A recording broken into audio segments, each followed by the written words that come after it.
Hello प्यारे बच्चों। आज आपके सामने बहुत ही इंपॉर्टेंट रीजनिंग के दोस्तों क्वेश्चन लेकर आया हूं। जैसे दोस्तों आपकी स्क्रीन के ऊपर फर्स्ट क्वेश्चन आ चुका होगा, मेरे भाई ये क्वेश्चन समझने की कोशिश कीजिएगा।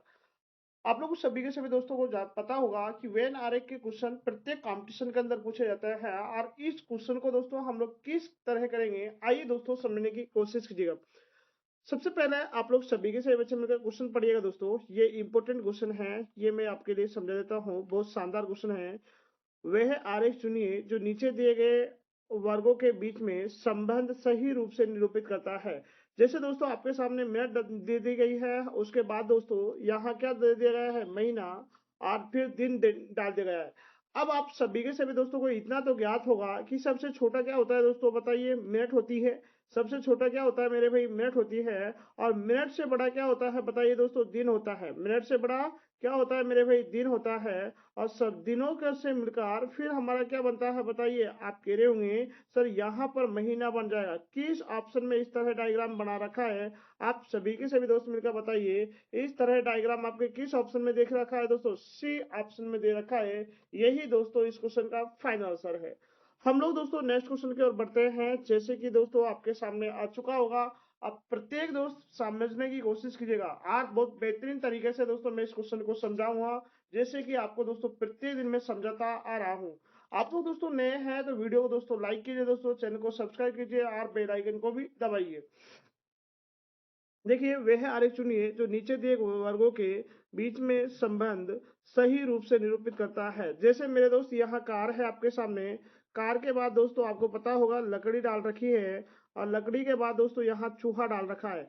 आप इनमें से मेरे लिए ये समझा दीजिए, क्या कोई रिलेशन दोस्तों आपको नजर आ रहा है कि इन सभी में से। आप कह रहे होंगे कोई रिलेशन नजर नहीं आ रहा है। कहने का मतलब मेरा ये हुआ है मेरे दोस्त, आपके सामने दोस्तों ये कार का डायग्राम अलग बनेगा, लकड़ी का डायग्राम दोस्तों अलग बनेगा, और लकड़ी के साथ साथ दोस्तों ये चूहा का डायग्राम अलग बढ़ जाएगा। कोई दोस्तों यहाँ इस तरह डायग्राम दिया हुआ कि आप कह रहे होंगे सर डी ऑप्शन में दे दिया गया है। यानी कि कहने का मतलब मेरा ये हुआ है दोस्तों, इस क्वेश्चन का फाइनल आंसर क्या दे दिया गया है दोस्तों, डी ऑप्शन है।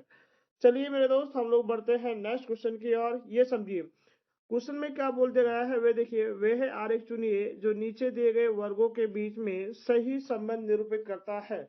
जैसे दोस्तों पक्षी है, तोता है, चमगादड़ है। कई सारे बच्चे दोस्तों इस क्वेश्चन में बहुत कंफ्यूजन होते हैं, और दोस्तों ये लेटेस्ट पैटर्न के आधार पर क्वेश्चन करवा रहा हूं मैं आपके सामने। जैसे पक्षी है, उसके बाद दोस्तों क्या है, तोता है, और उसके बाद क्या डाल देगा दोस्तों, चमगादड़ डाल देगा। आप सभी के सभी दोस्त मिलकर ये बताइए कि पक्षी दोस्तों किसके अंदर, हाँ तोता किसके अंदर आएगा दोस्तों, पक्षी के अंदर। यानी कि पहले हमारा क्या बन जाएगा दोस्तों, तोता बन जाएगा। और तोता किसके अंदर आएगा दोस्तों, पक्षी के अंदर। आप सभी के सभी दोस्त मिलकर बताइए, क्या दोस्तों चमगादड़ भी दोस्तों पक्षी होते हैं कि दोस्तों। रीजनिंग इसको चमगादड़ को दोस्तों अलग मानती है, यानी कि पक्षी की श्रेणी के अंदर दोस्तों चमगादड़ को नहीं रखा गया है। यानी कि ये जो डायग्राम दोस्तों अंदर का बनाया है आपके सामने, ये तोता का बना दिया है। और उसके बाद दोस्तों ये बाहर वाला किसका हो जाएगा, आप कह रहे होंगे सर पक्षी का हो जाएगा। मेरे भाई ये बताइए ये किसका हो जाएगा, आप कह रहे होंगे सर चमगादड़ का हो जाएगा। कहने का मतलब मेरा ये हुआ है दोस्तों, आपके सामने इस तरह कोई डायग्राम दे दिया गया है कि आप कह रहे होंगे सर फर्स्ट ऑप्शन में दे दिया गया है, जो कि दोस्तों इस क्वेश्चन का फाइनल आंसर है। चलिए मेरे भाई हम लोग बढ़ते हैं नेक्स्ट क्वेश्चन की ओर। यह समझने की कोशिश कीजिएगा एक बार सभी के सभी दोस्त मिलकर। आप लोग ये देखिए दोस्तों क्वेश्चन में क्या बोल दिया गया है, वह ध्यान से पढ़िए। वह आरेख चुनिए जो नीचे दिए गए वर्गों के बीच में सही रूप से निरूपित किया जा सकता है। यानी कि आपके सामने दोस्तों क्या डाल दिया गया है दोस्तों, पुरुष डाल दिया गया है। मेरे भाई यहाँ क्या डाल दिया गया है, पिता। और फिर क्या डाल दिया गया है दोस्तों, वकील डाल दिया गया है, यानी कि एडवोकेट डाल दिया गया है। अब दोस्तों मैं आपके लिए ये समझाता हूँ कि इसके अंदर कैसा डायग्राम बनेगा। आइए दोस्तों समझने की कोशिश कीजिए। जो पुरुष होता है दोस्तों, पुरुष के अंतर्गत क्या होता है दोस्तों, पिता आते हैं। क्या दोस्तों सारे के सारे पुरुष जो पिता होते हैं, तो आप लोग सभी के सभी बच्चे ये मिलकर बताइए, क्या पुरुष की श्रेणी में नहीं आएंगे, क्या आप कहेंगे बिल्कुल आएंगे दोस्तों। यानी कि इस तरह आपके सामने ये डायग्राम बनेगा। मेरे भाई देखिए ये अंदर वाला किसका डायग्राम है, आप कह रहे होंगे सर ये अंदर वाला हमने पिता का बना दिया है। उसके बाद ये बाहर वाला किसका हो जाएगा दोस्तों, बताइए, आपका पुरुष का हो जाएगा। अब देखिए दोस्तों क्या सारे के सारे पिता एडवोकेट होता है कि नहीं होते हैं? क्या सारे के सारे पुरुष एडवोकेट होते हैं कि नहीं होते हैं? कहने का मतलब आपका कुछ जो पुरुष होते हैं वे एडवोकेट होते हैं, लेकिन कुछ दोस्तों पिता भी होते हैं जो क्या होते हैं दोस्तों शादी के बाद किसी न किसी बच्चे का पिता बनते हैं और वे क्या होते हैं दोस्तों एडवोकेट बनते हैं। मेरे दोस्त इस तरह आपके सामने कोई डायग्राम दिख रहा है कि आप कह रहे होंगे सर डी ऑप्शन में दिख रहा है, जो कि दोस्तों इस क्वेश्चन का क्या है मेरे भाई करेक्ट आंसर है। अब बढ़ते हैं हम लोग नेक्स्ट क्वेश्चन की ओर। ये समझिए दोस्तों नेक्स्ट क्वेश्चन आप लोग सभी के सभी दोस्त मिलकर इस क्वेश्चन का आंसर दीजिए। अगर मेरे प्यारे बच्चा आप मेरा समझाया हुआ मेथड आप सभी के सभी नौजवानों को समझ आ रहा है तो प्लीज दोस्तों वीडियो को लाइक कीजिए, चैनल को सब्सक्राइब कीजिए और बेल आइकन को भी दबाइए दोस्तों। जैसे दोस्तों आपके सामने ये क्वेश्चन बोलते गया है जैसे सिक्किम है, आप सभी के सभी नौजवान मिलकर बताइए इस क्वेश्चन का फाइनल आंसर क्या है। देखिए मैं इधर लिख रहा हूँ, इतना आप सभी के सभी दोस्तों का सभी के सभी बच्चों का आंसर आना चाहिए कि मेरे भाई इसका फाइनल आंसर क्या है। जैसे इम्फाल है, अब इस क्वेश्चन को कैसे हल कर पाएंगे वे देखिए। अब इतना तो दोस्तों आपको ज्ञात होगा कि मणिपुर की जो राजधानी होती है वे क्या होता है दोस्तों इम्फाल होता है। कहने का मतलब जो इम्फाल होता है दोस्तों वे किसके अंदर आ जाएगा दोस्तों मणिपुर के अंदर आ जाएगा। यानी कि इस तरह हमारा क्या बन जाएगा दोस्तों ये डायग्राम बन जाएगा।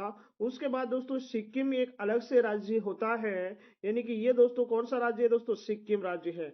यानी कि ये कहने का मतलब मेरा ये हुआ है, आपको समझाने का मकसद ये हुआ है दोस्तों ये क्या है सिक्किम है। पर दोस्तों ये देखा जाता है बाहर वाला क्या है दोस्तों मणिपुर है। और उसके बाद अगर मैं ये बात करता हूँ आपके सामने कि ये क्या है दोस्तों इम्फाल हो जाएगा दोस्तों। यानी कि इस तरह दोस्तों आपके सामने ये डायग्राम बनाया है। ऐसा कोई आपका ऑप्शन में दे दिया गया है कि आप कह रहे होंगे सर फर्स्ट ऑप्शन में दे दिया गया है, यही दोस्तों इस क्वेश्चन का करेक्ट आंसर है। चलिए मेरे दोस्त हम लोग बढ़ते हैं नेक्स्ट क्वेश्चन की ओर। ये समझिए दोस्तों एक बार नेक्स्ट क्वेश्चन, वह आरेख चुनिए जो नीचे दिए गए वर्गों के बीच में संबंध का सही रूप निरूपित करता है। जैसे मेरे बच्चा यहाँ दिल्ली है, क्या है मेरे दोस्त दिल्ली है। उसके बाद दोस्तों यहाँ श्रीलंका है, ध्यान से समझिएगा दोस्तों यहाँ श्रीलंका है। और उसके बाद दोस्तों एशिया है। आपको दोस्तों इतना तो ज्ञात होगा सभी के सभी दोस्तों को, जैसे दोस्तों ये दिल्ली की बात करते हैं दिल्ली भी किसके अंदर है एशिया के अंदर है। और श्रीलंका की बात करता है तो श्रीलंका भी किस में है दोस्तों एशिया के अंदर ही है। तो तात्पर्य दोस्तों इसका समझाने का आपका क्या हुआ है कि इस तरह आपके सामने डायग्राम बनेगा, दोनों के दोनों दोस्तों अलग डायग्राम बन जाएगा जो मैं आपके सामने बना रहा हूँ। ये दोस्तों आपके सामने जो डायग्राम बनाया है ये पूरा का पूरा आपके सामने, यानी कि ये बड़ा सारा दोस्तों क्या हो जाएगा एशिया हो जाएगा। मेरे दोस्त ये क्या हो जाएगा एशिया हो जाएगा। देखिए मैं यहाँ लिख देता हूँ आपके सामने एशिया। और इधर समझिए दोस्तों ये किसका हो जाएगा दोस्तों दिल्ली मान के चलते हैं। और ये किसका है दोस्तों आपका श्रीलंका का है। यानी कि इस तरह कोई डायग्राम आपके सामने दे दिया गया है कि आप कह रहे होंगे सर फर्स्ट ऑप्शन में दे दिया गया है, मेरे दोस्त यही इसका करेक्ट आंसर है। चलिए मेरे भाई हम लोग बढ़ते हैं नेक्स्ट क्वेश्चन की ओर। ये समझिए दोस्तों एक बार सभी के सभी नौजवान मिलकर नेक्स्ट क्वेश्चन। नेक्स्ट क्वेश्चन में क्या बोलते गया है वह आरेख चुनिए जो नीचे दिए गए वर्गों के बीच में संबंध का सही रूप से निरूपित करता है। जैसे मेरे भाई इसमें डाल दिया गया है पत्नी है, पति है दोस्तों और परिवार है।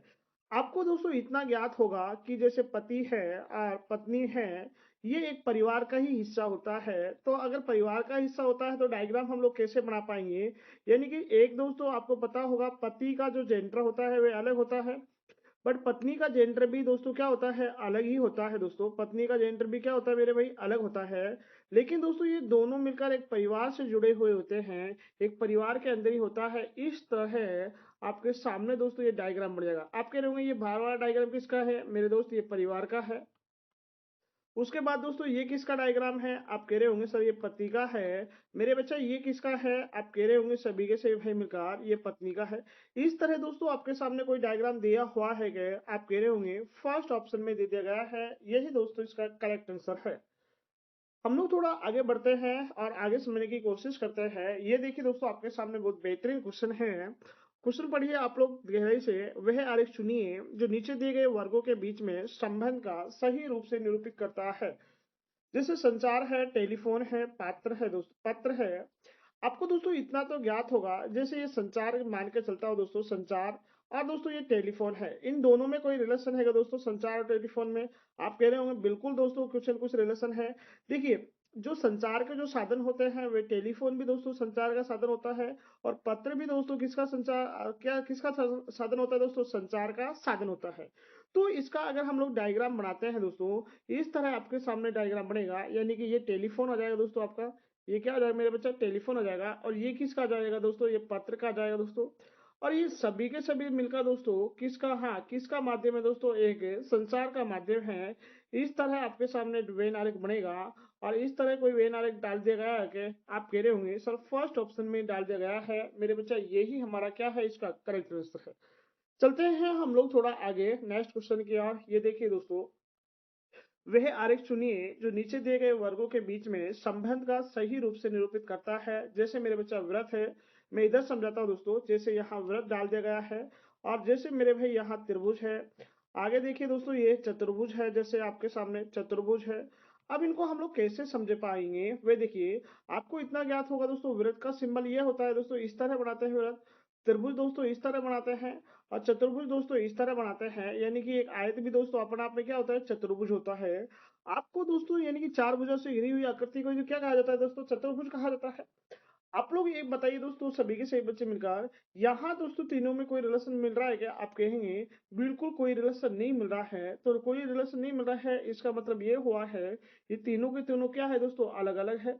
यानी कि इस तरह आपका डायग्राम बन जाएगा। आप बताओ दोस्तों, ऐसा कोई ऑप्शन दिया हुआ है?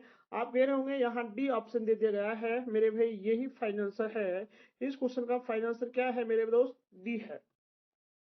चलो दोस्तों, हम लोग नेक्स्ट क्वेश्चन की ओर बढ़ते हैं। ये समझिए दोस्तों, वह आरेख चुनिए जो नीचे दिए गए वर्गों के बीच में संबंध का सही रूप से निरूपित करता है। जैसे आपके सामने आंख डाल दी गई है, कान डाल दिया गया है, संवेदनी अंग डाल दिया गया है।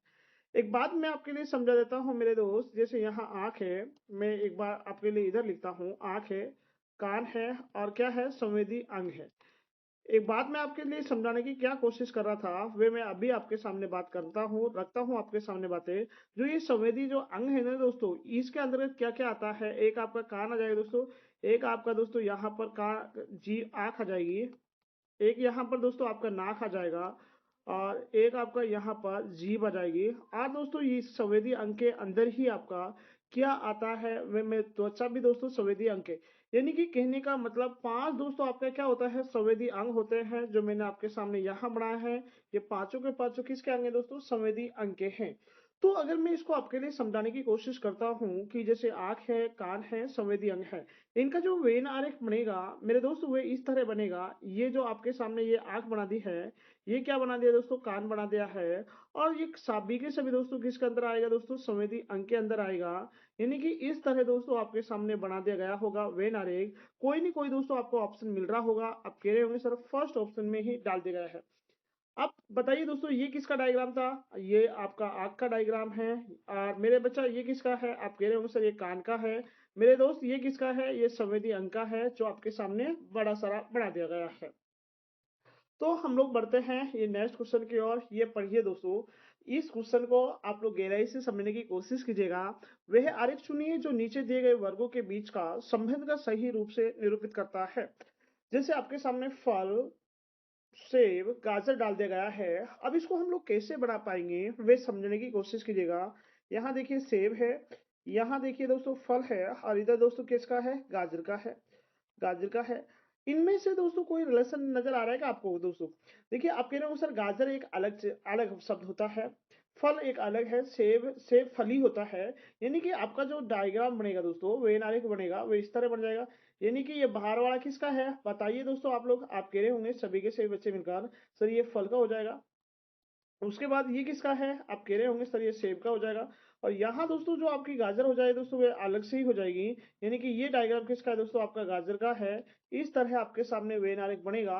और ये किस ऑप्शन में दे दिया गया है? देखिए दोस्तों, आप सी ऑप्शन को पढ़िए दोस्तों, आपको स्पष्ट नजर आ रहा होगा सी ऑप्शन यही आपका फाइनल आंसर है। चलो हम लोग बढ़ते हैं नेक्स्ट क्वेश्चन की ओर। ये समझिए दोस्तों, नेक्स्ट क्वेश्चन, वह आरेख चुनिए जो नीचे दिए गए वर्गों के बीच का संबंध का सही रूप से निरूपित करता है। जैसे शिशु है, नर है, पिता है। यानी कि आपका दोस्तों जो शिशु है, मैं यहाँ दिखाता हूँ आपके लिए, शिशु है, नर है, और यहाँ दोस्तों आपका क्या आ जाएगा दोस्तों? पिता आ जाएगा। ये नर क्या होता है ये बताओ दोस्तों, नर क्या होता है ये बताइए। नर दोस्तों एक पुरुष का ही कैंडिडेट करने का, हाँ, पुरुष ही शब्द होता है नर। तो देखिए पिता होता है, सभी के सभी पिता क्या होता है दोस्तों? मेल ही होते हैं। यानी कि मेल का जो तो मेल को क्या बोलते हैं दोस्तों? नर बोलते हैं, तो ये नर हो जाएगा दोस्तों। और उसके बाद दोस्तों हाँ, आप कहेंगे फीमेल को क्या बोलते हैं, नारी बोलते हैं दोस्तों, यानी कि मेल तो क्या हो जाएगा, नर हो जाएगा, और नारी क्या हो जाएगी दोस्तों, फीमेल हो जाएगी। तो देखिए सभी के सभी पिता क्या होते हैं, सभी के सभी पिता क्या होते हैं दोस्तों, नर होते हैं, यानी कि इस तरह दोस्तों आपके सामने बढ़ जाएगा। और देखिए दोस्तों, कुछ जो शिशु होते हैं, क्योंकि आपको पता होगा छोटे बच्चे जो दो ही जेंडर होता है, या तो फीमेल का होता है या क्या होता है दोस्तों, मेल का होता है।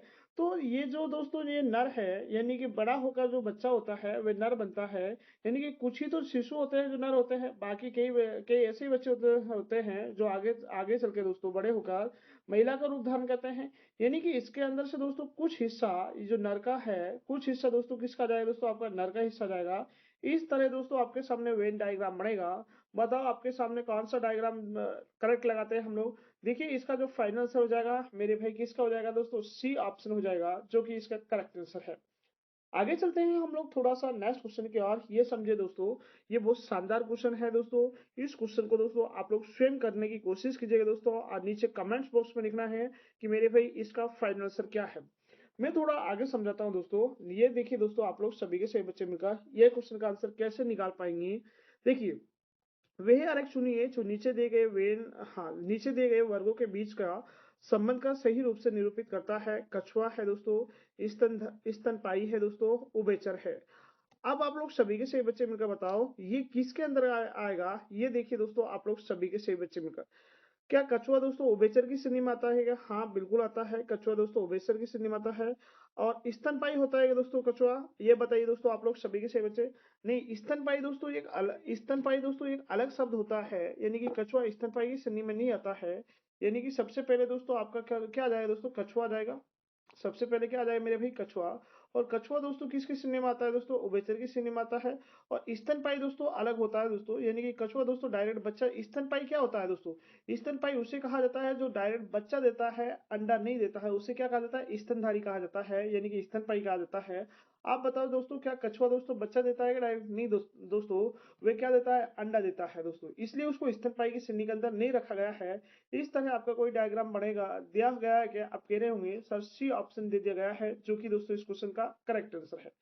आज के लिए दोस्तों इतना ही काफी है। आप लोग नीचे कमेंट करके ये बताना है कि आप सभी के सभी दोस्तों को मेरी आज की वीडियो दोस्तों कैसी लगी है, ये नीचे कमेंट्स करके बताना है।